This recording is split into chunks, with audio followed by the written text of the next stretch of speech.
Queen Elizabeth's final moments were painless as she slipped away and wasn't aware of anything, historic memo reveals.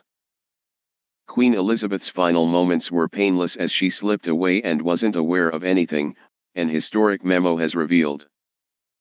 The Queen's most senior staff member Sir Edward Young has described the moment of her death in an extraordinary book. The Queen's dedicated private secretary was at Balmoral during the passing of Her late Majesty on September 8, 2022. In an extraordinary and deeply poignant memo, he described the hours until she took the last breath. Devoted Sir Edward Young wrote, "Very peaceful. In her sleep. Slipped away. Old age. She wouldn't have been aware of anything. No pain." The historic document, now stored in the Royal Archives, has been kept confidential until now. The unseen notes are part of new revelations of the late monarch contained in the new biography of the King Charles III, New King, New Court. The Inside Story by royal writer Robert Hardman. Unparalleled devotion to duty. The fascinating biography reveals how a footman brought a locked red box of paperwork by the late Queen after Sir Edward wrote the poignant note. Inside the box, royal staff unveiled two sealed letters, one for King Charles III and the other for her private secretary. Although the content of the letters are unknown, royal experts believe their existence shows that the Queen thought her time was coming to an end soon. The memo also reveals how the mysterious box contained her final written duty.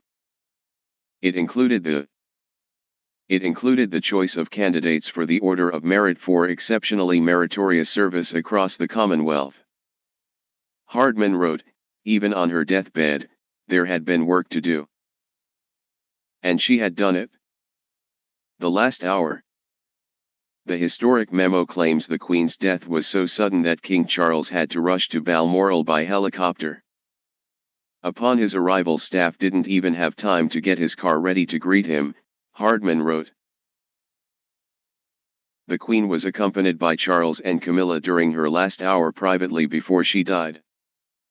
Other people included Princess Anne and the Queen's senior dresser and confidant, Angela Kelly, who alternated at her bedside.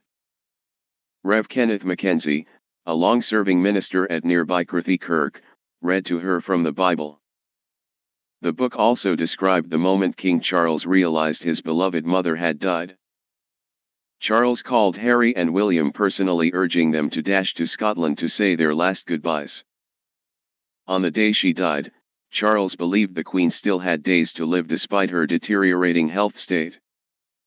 It was when he was gathering mushrooms outside of the castle to clear his head that he received the heartbreaking news. When driving back to Balmoral, he had to pull over after being addressed for the first time as Your Majesty by his most senior aide. Despite the official confirmation, King Charles referred to William via the palace switchboard simply as "It's me," as he couldn't reveal he was king yet.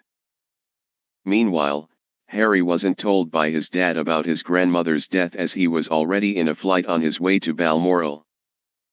It comes as Omid Scobie, friend of the Sussexes, made claims in his new book Endgame, Inside the Royal Family and the Monarchy's Fight for Survival.